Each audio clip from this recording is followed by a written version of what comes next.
गुरुचरणों की भावभरी वंदना करते हुए गुरुचरणों की भावभरी वंदना करते हुए समस्त गुरुजनों को मेरा प्रणाम और मेरे मित्रों को सादर नमस्कार। जैसा कि मेरे भाषण का विषय है भारतीय ज्ञान परंपरा और विज्ञान।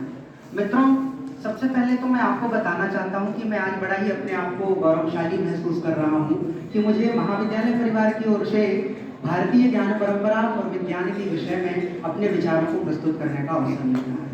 यदि भारतीय ज्ञान परंपरा और विज्ञान की यदि हम बात करें तो इसकी जो प्रासंगिकता है, ये दोनों एक दूसरे के पूरक हैं। जिस प्रकार एक सिक्के के दो पहलू होते हैं और दोनों ही महत्वपूर्ण होते हैं, उसी प्रकार भारतीय ज्ञान परंपरा और विज्ञान एक दूसरे के पूरक हैं। जहां भारतीय ज्ञान परंपरा विज्ञान के बिना अधूरी है, तो वही विज्ञान भी भारतीय ज्ञान परंपरा के बिना अधूरा है। यदि भारतीय ज्ञान परंपरा को हमें समझना है तो इसके लिए हमें भारत की ऋषि परंपरा को समझना होगा।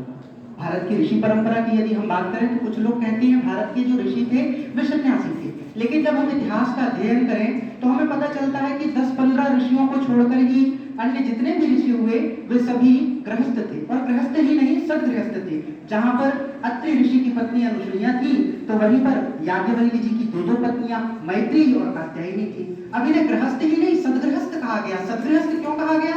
क्योंकि जितने तपस्वी और विद्वान वे ऋषि हुआ करते थे, उतनी ही तपस्वी और उतनी ही विद्वान उनकी पत्नियां अर्थात वे ऋषिकाएं हुआ करती थी। और ये ऋषि मुनि अपने आश्रमों में, गुरुकुलों में नित्य नए प्रयोग किया करते थे। और वे प्रयोग कैसे होते थे? आध्यात्म और विज्ञान दोनों से जुड़े हुए होते थे। यदि मैं बात करूं याज्ञवल्क्य ऋषि की, तो बृहदारण्यकोपनिषद में आपस्तंभ के गृह सूत्र में वर्णन मिलता है कि पति को यदि वानप्रस्थ होना हो तो उसे पत्नी की आज्ञा लेनी पड़ती है। तो याज्ञवल्क्य जी को वानप्रस्थ होना था, क्योंकि उनकी दो पत्नियां थी, तो उन्होंने अपनी पत्नियों से आज्ञा मांगी। तो जो उनकी पत्नी कात्यायनी थी, तो वो बड़ी सीधी सादी थी। उन्होंने कहा ठीक है, आप जा सकते हैं। उन्होंने अपनी धन संपत्ति का बंटवारा भी कर दिया। लेकिन जो कात्यायनी थी वो लेकिन जो मैत्रेयी थी वो बड़ी ही विदुषी, विद्वान और तर्क शक्ति वाली थी। उन्होंने जो प्रश्न किया, ये प्रश्न हमें सिखाता है कि भारतीय ज्ञान परंपरा में ज्ञान के साथ विज्ञान का उदय कैसे होता है। उन्होंने कहा इतनी सारी धन संपदा, इसको भी आप छोड़ करके वन में जा रहे हैं, तो मुझे ये सब नहीं चाहिए। मुझे तो वो चाहिए जिसको पाने के लिए आप वन में जा रहे हैं। यम लब्ध्वा प्राप्यम लभ्यते तिम न जानेसी कर्मणि, अर्थात मुझे वह चाहिए जिसे पाने के बाद मुझे और कुछ पाने की इच्छा न रहे, अर्थात मुझे वह आत्मज्ञान दीजिए। और यहाँ से फिर ज्ञान और विज्ञान की परंपरा शुरू हुई और याज्ञवल्क्य जी और मैत्रेयी के बीच में संवाद हुआ। ये आगे चल करके ब्रह्मवादिनी मैत्रेयी करके एक अध्याय बना। यदि इसके बाद में दर्शनों की बात करूं तो कपिल और देवहूति संवाद आप लोगों ने सुना होगा, जिसमें महर्षि कपिल अपनी माता देवहूति को सांख्य शास्त्र का उपदेश करते हैं। सांख्य शास्त्र की यदि हम बात करें तो एक और जहां वह आध्यात्म से परिपूर्ण है, तो वहीं और वह विज्ञान से भी परिपूर्ण है। दूसरी ओर यदि हम वेदों की बात करें तो जो भारतीय ज्ञान परंपरा का उद्भव है या उदय है, वो वेदों से हुआ है, हमारे उपनिषदों से हुआ है। इसीलिए इसे वेदत्रयी के माध्यम से समझा जा सकता है। वेदों की यदि हम बात करें तो वेदों से गायत्री मंत्र निकला।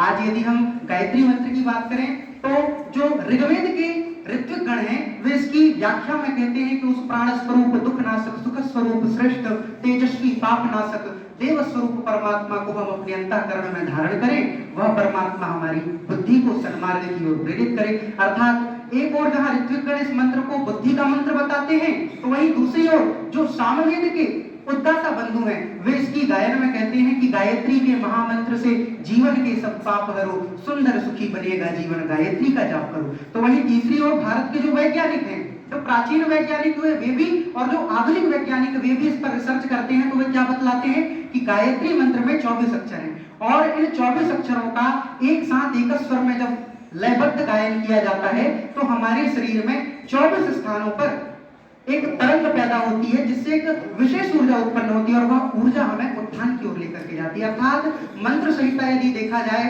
वेदों का जो मंत्र संहिता का भाग है वह भी एक ओर जहां अध्यात्म से जुड़ा हुआ है, तो वहीं दूसरी ओर विज्ञान से जुड़ा हुआ है। इसलिए हम यह नहीं कह सकते कि भारतीय ज्ञान परंपरा में केवल आध्यात्म आध्यात्म आध्यात्म नहीं है। ऋषियों ने जो परंपरा दी है उसमें विज्ञान का भी समावेश बनाया है। यदि दूसरी ओर में यज्ञ की बात करूं तो भारतीय ज्ञान परंपरा से ऋषियों ने हमें यज्ञ का सिद्धांत दिया।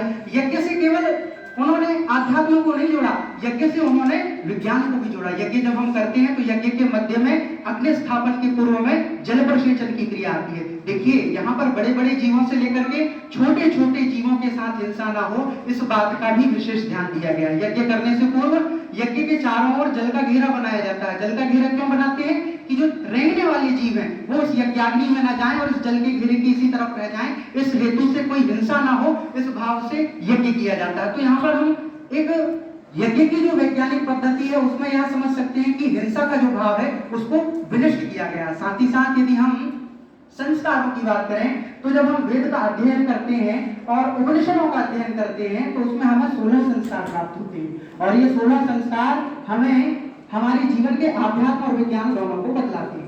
और अंत में निष्कर्ष के रूप में मैं इतना कहना चाहूंगा कि भारतीय ज्ञान परंपरा इंसान के द्वारा चलाई हुई परंपरा होती तो कब का इसका पतन हो गया होता, लेकिन ये परंपरा भगवान के द्वारा चलाई गई। भगवान के द्वारा क्यों?